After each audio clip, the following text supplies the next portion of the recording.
বন্ধুরা, আজকের পর্বে দেখা যাবে পিয়ারকে ঝিলিককে বলে, আমি তোর সঙ্গে ডিল করব, তাও একটা বস্তির মেয়ের সঙ্গে। তখন ঝিলিক বলে, দেখুন আপনার কাছে এখন অনিমেষও নেই আর আঁকিও নেই, তাই সই করার মতন কেউ নেই, কিন্তু আমি আছি। আমি আঁকির হয়ে সব সই করে দেব। তার বদলে আমার 50% শেয়ার লাগবে।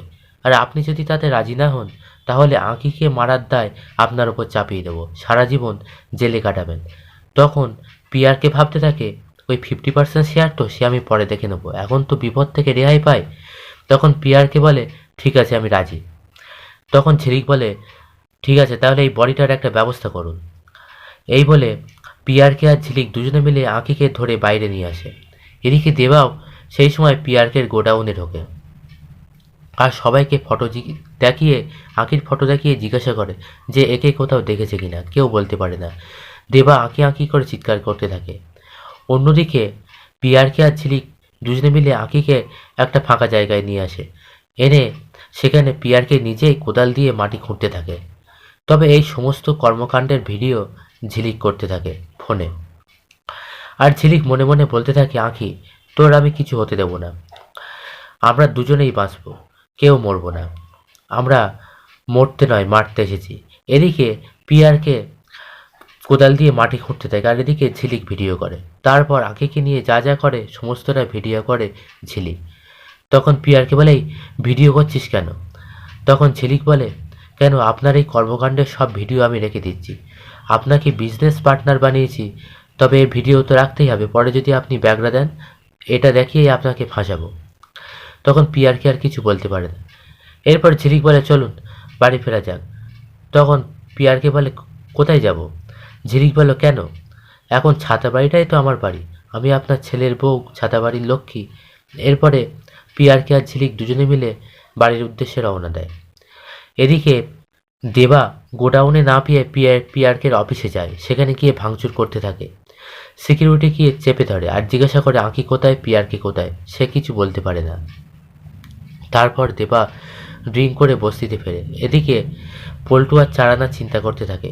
পল্টু ভাবতে থাকে যে দেবাকে পিয়ারকে কিছু করেনি তো ও কেন ফিরছে না। তখন চারানা বলে, ওই তো দেবাদা। তখন দেবা টলতে টলতে ফেরে। আর পল্টু বলে, কী রে, পেলি ঝিলিককে? আরে তুই ওর জন্য ড্রিঙ্ক করছিস?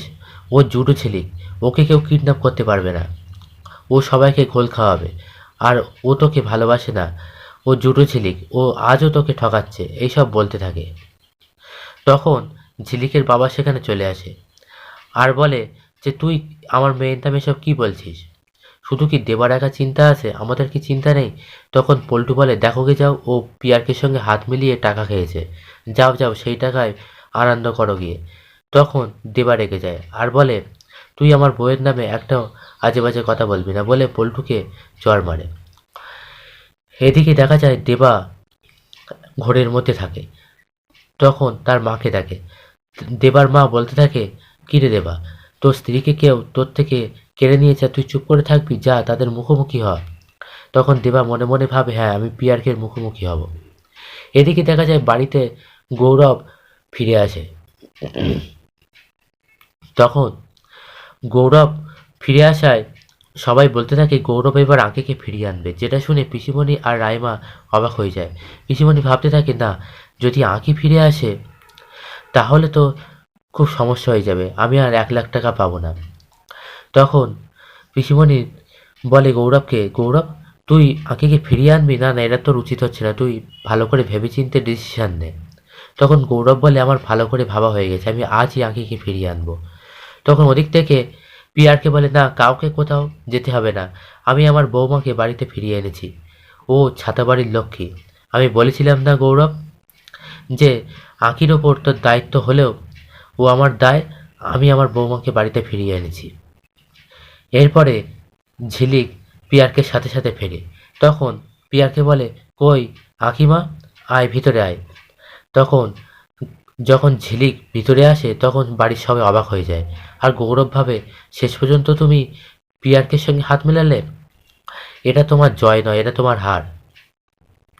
এরপর পিয়ারকের সঙ্গে ঝিলিককে দেখে পিসিমণি, রাইমা, বাড়ির সবাই অবাক হয়ে যায়। এরপর ঝিলিক পিয়ারকে বলে যে একটা ছবি তুলব। পিয়ারকে বলে, হ্যাঁ তখন ঝিলিক বলে ছবি তুলবো ছবি। তখন পিয়ারকে বলে আমার সঙ্গে? ঝিলিক বলে হ্যাঁ। তখন পিয়ারকে অর্ককে বলে অর্ক আমাদের দুজনের একটা ছবি তুলে যেত। এরপর পিয়ারকে আর ঝিলিক একসঙ্গে ক্যামেরাবন্দি হয়, যেটা দেখে বাড়ির সবাই অবাক হয়ে যায়। এরপর পিয়ারকে পুরো হাতের ইশারায় নাচাতে থাকে ঝিলিক। ঝিলিক যেমন বলবে পিয়ারকে ঠিক তেমনই করতে থাকে। বন্ধুরা, এবার পিয়ারকে হাতের মুঠোয় নিয়ে নেয় ঝিলিক। পরবর্তী পর্বে ঠিক কী হতে চলেছে জানতে চোখ রাখুন আমাদের চ্যানেলে।